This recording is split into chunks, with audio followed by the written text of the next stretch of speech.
Hey everybody, so around a year ago now, I made a video talking about the YouTube channel PragerU for Kids and their strange time-traveling cartoon series, Leo and Layla. And today, I'm gonna do more of that. The channel continues to be awful and tragic and at times genuinely fascinating, and it seemed like an interesting thing to talk about. To be honest with you, I needed a month to get other bigger projects more complete and thought this was a really good well to return to. So let's get into it. Okay, to start off with this video, I want to talk about the Leo and Layla video where they talk to Abraham Lincoln, because it's really interesting in some kind of subtle ways. Leo is having trouble with his chess club at school. Remember I was telling you about the tournament this weekend and how some members were determined to take home the gold this year? No matter what? Well, the no matter what they were talking about was cheating. A few of its members cheated at the recent tournament and left the group, but now they want back in. So, what should Leo do? What is the best course of action to take when social division happens? To find the answer, he and Layla go back in time and talk to Abraham Lincoln, who's currently dealing with a comparable problem. These past couple of years have been a stressful time for me. The South broke off from the Union, and now they have to be let back in. The two men, Leo and Abraham Lincoln, end up arriving at the same conclusion. I think your idea of not scolding the Confederacy is the right move. What if we said something to remind everyone how similar we are? I can tell my teammates that we all love chess and that we all love winning. And I can remind the American people that even though the North and South have different views, we both read the same Bible and pray to the same God. Right! Unity is essential. It's better to forgive the South and the criminal chess club members, not scold them too much, and all go on with your lives. So, the fundamental tool Leo and Layla use to convey its propaganda is metaphor. Post-Civil War America, this video claims, is a lot like a chess club with cheating members, because in order for it to be good, the people who leave and are disgraced must be allowed to return, and return without much judgment. That's what Lincoln did, and that's the right way to approach social division. On first pass, this all seems reasonable enough, doesn't it? Lincoln did give a speech where he talked about forgiving the South. He did want very much to reunify the Union. But when you take a closer look at this metaphor, you might start to notice one telling and important problem. Put simply, Abraham Lincoln did not preside over the reunification of the United States. He was assassinated 5 days after the Civil War concluded. So, yes, Lincoln did believe in a rhetoric of reunification. The video doesn't mention this, but he also proposed a 10% plan, whereby former Confederate states could rejoin the Union after only 10% of their male population swore loyalty to the US. But none of this can really add up to all that much because it was in no way politically actionable. Andrew Johnson, the president who took over after Lincoln was killed, was a former slave owner and white supremacist. He wanted an incredibly hasty Reconstruction plan whereby black people would be guaranteed no rights. And he was impeached by the Republican Congress. They overruled his vetoes and forged ahead in pursuing a much more ambitious, though ultimately short-lived, Reconstruction plan. We will never know what Abraham Lincoln would have done after the Civil War. I think it's one of the great tragedies of American history that we will never know that. But I can guarantee you this, that he, a genuine abolitionist and smart guy, would not have been as stupid as Andrew Johnson. Reconstruction, a real Reconstruction, was going to happen, had to happen. The Confederacy could not merely return when 10% of its men begrudgingly agreed to it, because that would have been disastrous and evil. A speech about the goodness of reunification can only go so far when a state that left the Union to own slaves needs to reintegrate into a union without slavery. So, why do I care about this? What's the big deal? So what? PragerU narrowly zooms into the words of Abraham Lincoln without attending the political realities of his time. Well, I find it interesting because it speaks, I think, to a really deep element in PragerU's political philosophy. Recently, PragerU released the following tweet: "Compassionate societies are built on justice, not compassion." We know what PragerU means by this, right? At least from a general perspective. PragerU has always believed very deeply in retributive punishment and the death penalty and prison. As strongly as I feel about any issue, I understand the opposition.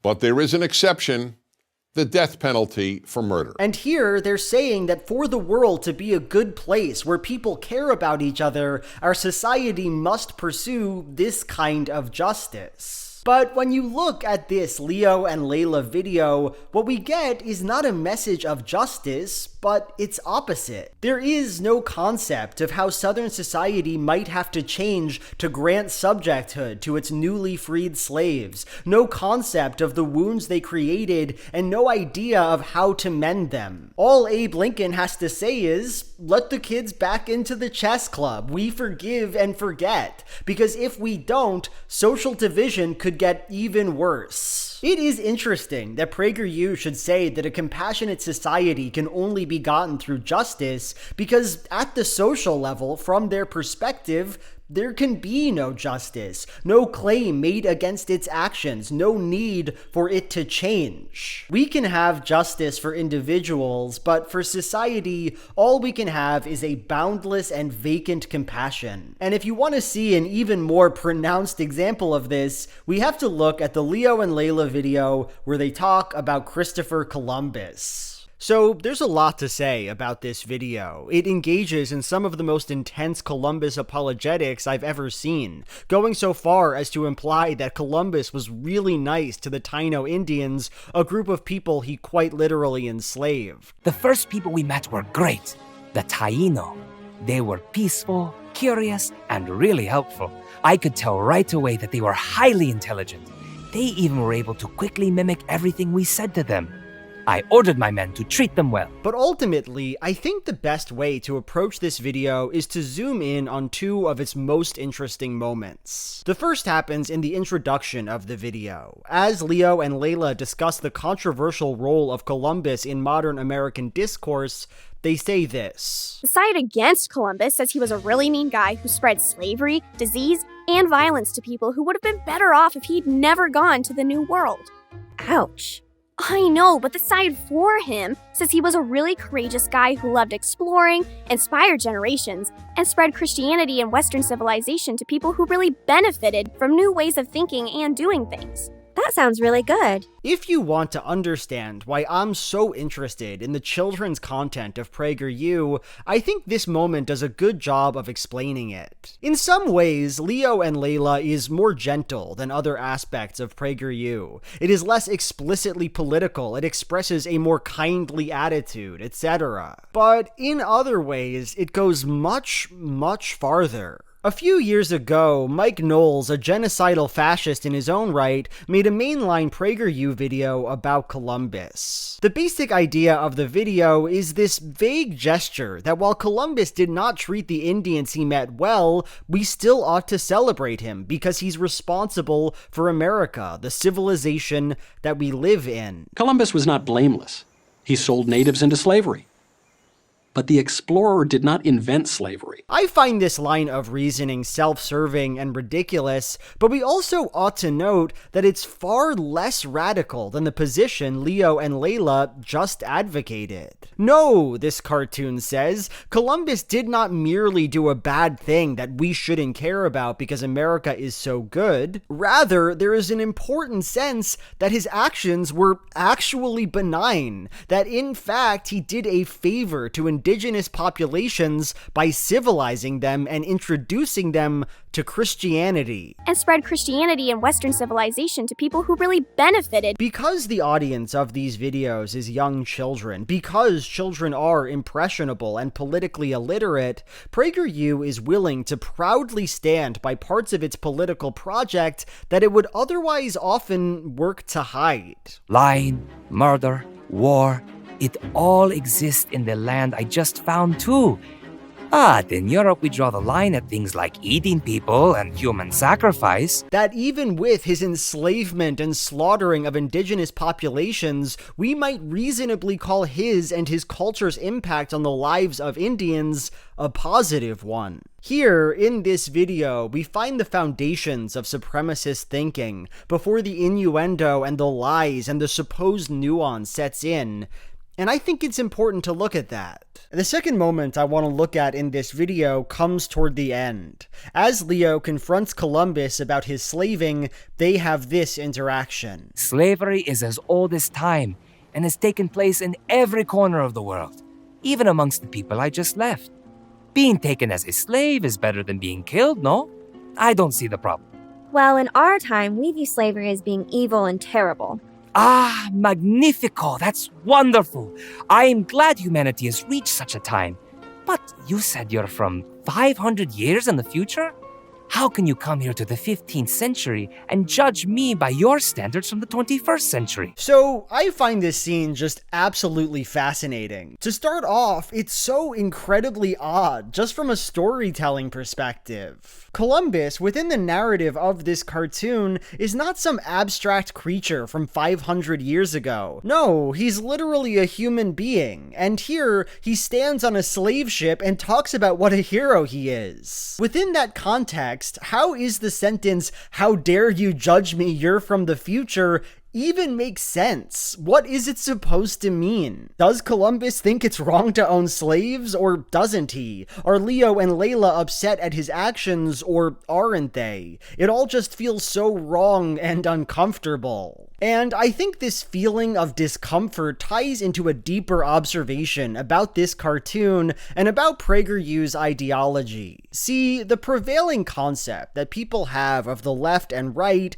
is that the right believes in universal moral principles and the left does not. PragerU itself has videos about this, talking about the importance of God and morality and the moral relativism of the secular left. That if there is no God, there is no objective morality. But the reality is quite the opposite, I think. The mission of leftism, of the emancipation of people, the alleviating of oppression and injustice, fundamentally centers around some concept of universal moral principles. We know that slavery and murder and deprivation is wrong because the victims of these crimes are people and therefore worthy of the same dignity and moral consideration as anyone else. This is a kind of universal thinking that PragerU could never advocate, though, because at the center of its conservative political philosophy is a belief in inequality and hierarchy, a belief that some people are simply better and more worthy than are others. And so, PragerU contorts itself, develops this strange mutant morality. Some things are clearly bad, no matter when they happen. But for other things, before you judge, you must ask yourself, what did the culture and society of the time treat as no big deal?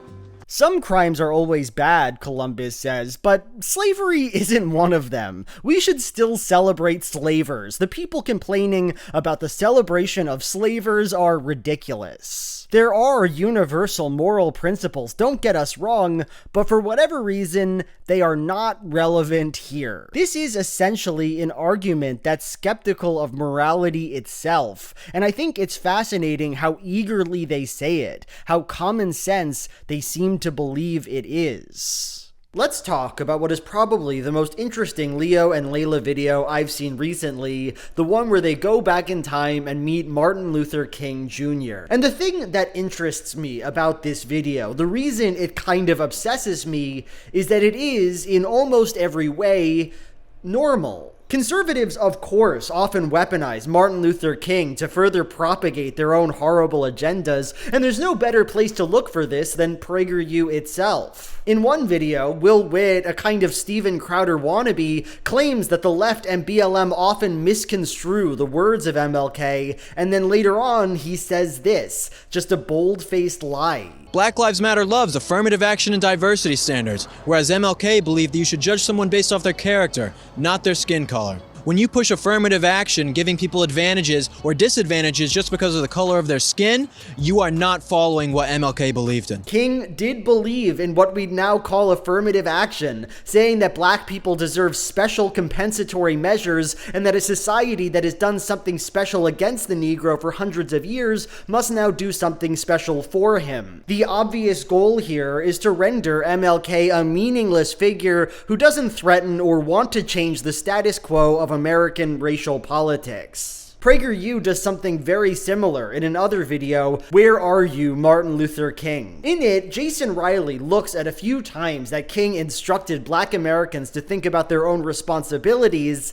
and uses this to conclude that caring about racism today, thinking that it exists and is important, is against the message that MLK advocated for, which is, of course, ridiculous. But this video, the Leo and Layla one, it's not like that. Layla stood up for a student who was being bullied for her disability, and they go back in time and talk to MLK, and he stresses the importance of standing up for people, of helping the marginalized in society, and then that's it. The video ends. Whether an injustice affects just a handful of people or millions, this world needs brave people like yourself to act peacefully and stand up against them. This is all completely fine. It's almost good. And so the question on the table is obvious.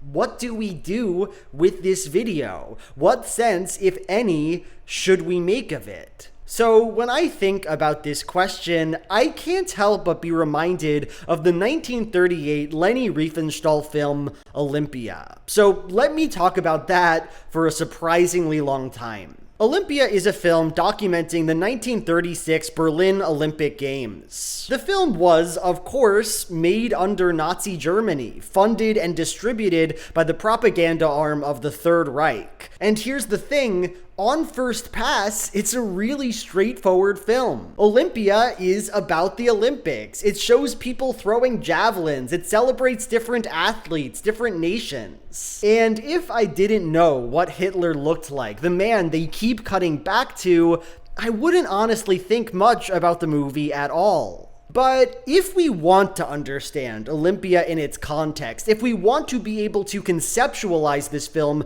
as a part of the Nazi project, we have to engage in a different way. In the absence of weird stuff, explicitly Nazi stuff, we have to look at the parts of the film that seem normal. The first moments of Olympia are some of its best and most interesting. We begin the film looking at a number of Greek statues, and then they come alive. We see a number of naked dancers and athletes. We see a discus thrower evoking Myron's famous statue. Then we watch a German runner lighting the Olympic flame, tying the 1936 games back to antiquity and suggesting a kind of historical continuity. None of this is odd, right? The Olympics do come from ancient Greece, and the Olympic Games often remind us of this fact.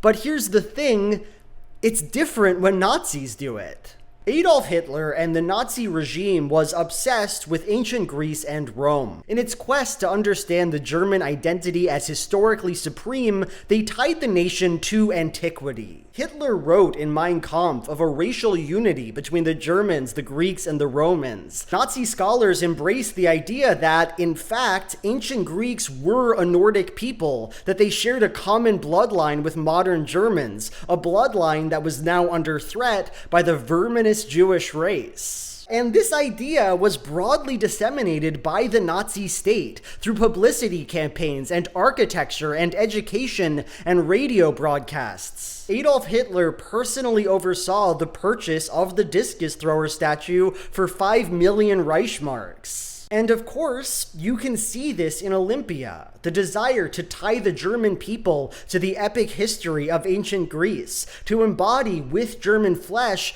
the ideal of Greek sculpture. The 1936 Olympics were the first time the Olympic torch was brought to a host city. Joseph Goebbels loved the idea, and it was done to perform this kind of connection between the ancient world and the Third Reich. The body of the movie itself, well, it's a depiction of the Olympics. Obviously, the film serves as propaganda in the way the Olympics always do. It shows German power and industry and wealth and artistic prowess to the world. But the games themselves, they feel normal. Jesse Owens, the black American athlete who dominated his races, is treated with the same kind of valor that anyone else is. But even here, I think it makes sense to interrogate what's going on a little bit. The Olympics can easily be appropriated as a celebration of racial difference and nationalism. It is, after all, an area where ethnicity is contested and performed and made physical. As two black athletes sweep up in their race, we can hear the announcer telling us the stakes of this battle. Zwei schwarze Läufer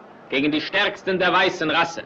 Who will win? Who is better here, the white race or the black? This is not to say that the Olympics are inherently Nazi-esque, but that the logic of the Olympics can dovetail quite nicely with that of the Nazis. That the background customs of our culture can be used to serve heinous ideological ends. So, Olympia is not propaganda because it does disgusting things, advances the worst aspects of Nazi ideology. No, it's propaganda because it does things, communicates things that benefit the Third Reich. Okay, let's take a step back from Olympia and ask a question.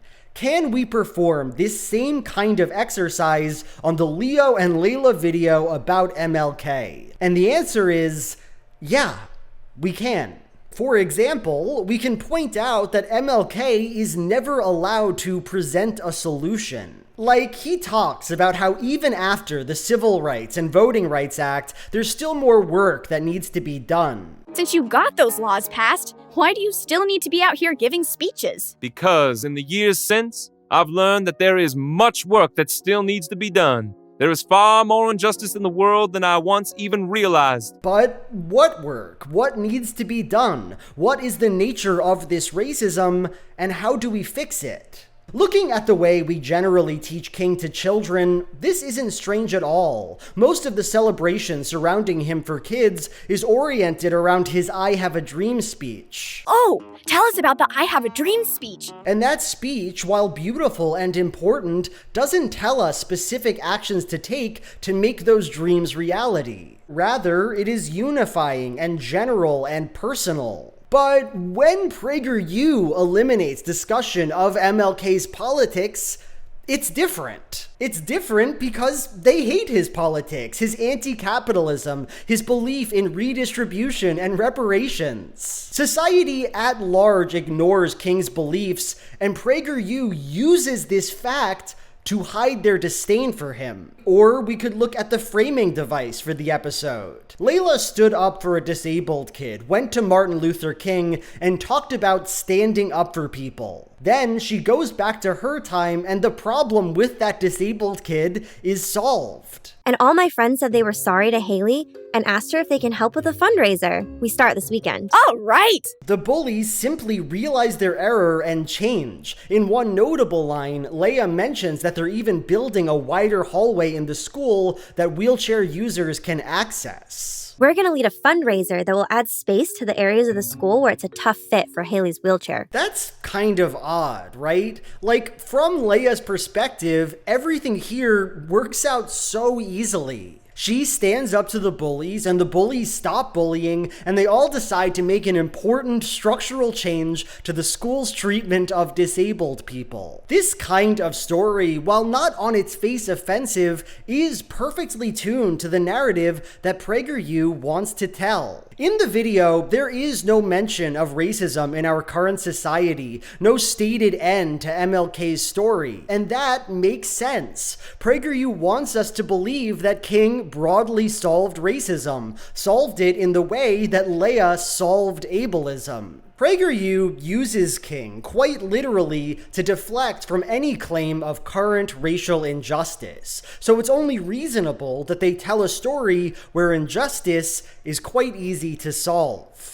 You might have an issue with the sort of analysis I'm doing here. Look, you might think, you can talk about the importance of context all you want, but really, none of this matters that much. It's not all that offensive to talk about what King said and did without thinking about his politics. It happens all the time. And it's certainly not offensive to use King as a positive role model who stood up to injustice. At the end of the day, you comment, you're just finding problems where they don't exist. And I gotta admit, you have a point. That is kind of what I'm doing. But the problem is, I think that you, this hypothetical person in my audience, are going about this process of analysis in the wrong way. It's tempting when we look at bad conservative propaganda to look for issues, things to take offense at. God knows I do that all the time. But in some cases, that mode of thinking is just not all that helpful. The question that we need to ask is not, is this Leo and Layla video problematic? No, the question here, very similar to the question we asked of Olympia,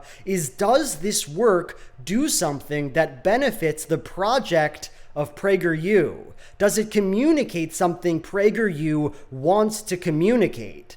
And the answer is yes. Sure, this Leo and Layla video could have been evil in the way their other MLK videos are evil. It could have lied about the man's politics, claimed that we betrayed the message of King, whined about how we still talk about racism in 2023. But that, I think, would have been counterproductive. Invited into this video a dissenting opinion, told the audience that some people disagree with their conclusions about justice and oppression and MLK. This is a video for children. They don't need to prove their point or argue with the opposition. All they need to do is produce a version of Martin Luther King that does not confront conservative ideology, that does not challenge the lies that PragerU tells about him. And so, they produced it. Okay, I want to talk now about two videos on the PragerU Kids channel called How to Embrace Your Femininity and How to Embrace Your Masculinity. Notably, these are not Leo and Layla cartoons, but instead live-action listicles with a BuzzFeed energy. So, on first pass, these videos are quite predictable. For boys, they say to be strong. It means becoming a strong person. Be financially independent, have integrity, etc. For girls, they say a lot of misogynistic nonsense. Smile more, make a beautiful home, try not to get the wrong kind of attention from men, don't be aggressive, and so on. One of the most beautiful things God has created is a woman's smile. But there's one thing in these videos that just caught me off guard, and it's the first tip that PragerU gives in their femininity video. Don't get caught up in stereotypes. In today's age, it's a big question what a woman should look like, or what a woman even is for that matter. And people are running away from gender stereotypes as far as possible. Don't worry too much about stereotypes, they say. If you want to wear pink or wear high heels or, and here's an idea, be a housewife and mom, you should do that. Embrace the idea of being a wife or a mother. Now, looking at this clip, we can of course point to the naked dishonesty of what PragerU is doing here. They say to not care about stereotypes, but within the actual video, they only mean don't care about not embracing stereotypes. It's actually really cool and epic to be a traditional woman. In other words, they want women to care about stereotypes. They're obviously directing them to fill a conservative social role, and everything else is just equivocal fluff. But that's the thing, right? That's what catches me off guard.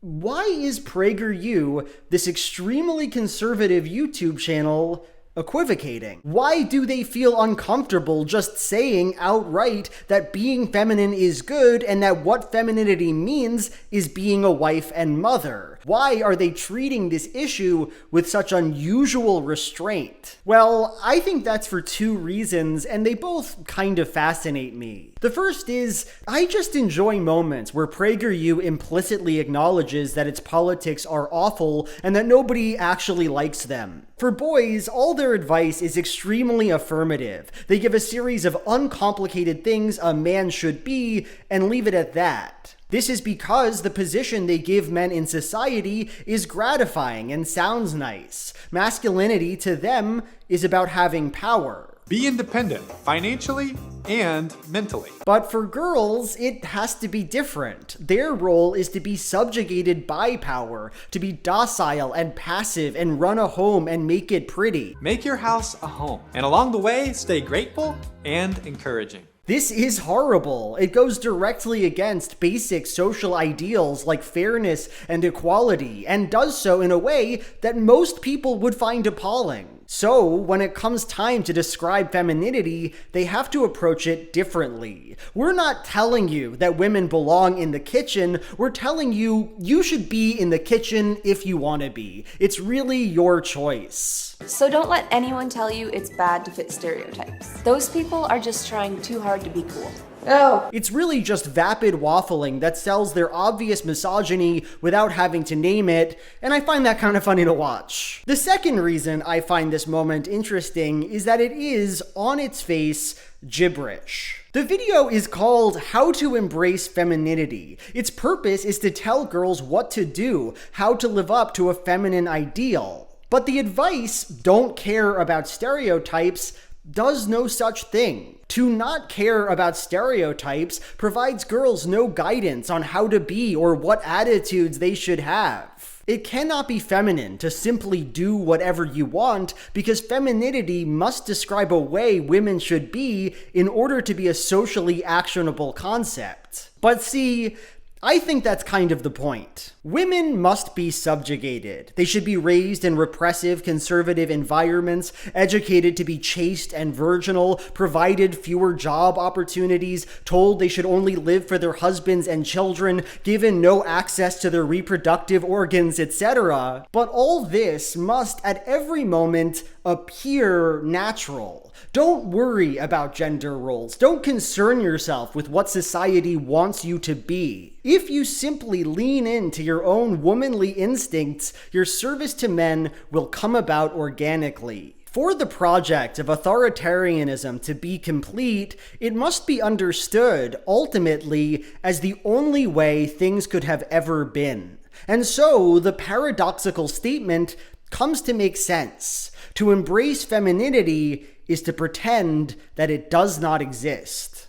So that section about femininity, it was actually surprisingly hard to write. I had 2 separate finished drafts about it where I talked for way too long about a ContraPoints video before I realized that none of it was actually really about PragerU. And this is what I like so much about my streaming service Nebula. Every month I release a little bonus video there. I have a ton up there now that I'll flash on the screen, and this month it's about that. About masculinity and PragerU and ContraPoints, I guess. Nebula comes with a lot of great stuff too. Lindsay exclusively releases videos on there, and I actually have a cameo in the next one. PhilosophyTube has her play there, and there are just a ton of creators working on the platform. The whole thing costs $30 for the full year, which I think is a pretty good price, and it seems from my perspective that the people who sign up through me are happy with it. So if you're interested, sign up now at the link in the description and watch me waffle about masculinity for way too long. Okay, so that's the end of the video. I hope you liked it, and if you did, feel free to like, comment, and subscribe. You can give me money on Patreon too. That's the other way to get access to the bonus videos. And now it's time for my Patreon question of the video, and I'll do a few because they're all really short. Ellie Seal asks, what's your favorite Charlie Kaufman film? Gonna be controversial, but it is I'm Thinking of Ending Things. I think it's the best one. I think it's kind of an underrated masterpiece. Obviously, people do like it, but I think almost nobody would say it's Charlie Kaufman's best. It's so good, though. Like, it's an unbelievable film. I can't believe that he managed to best himself. And to be clear, I'm a huge Charlie Kaufman stan. I love Charlie Kaufman.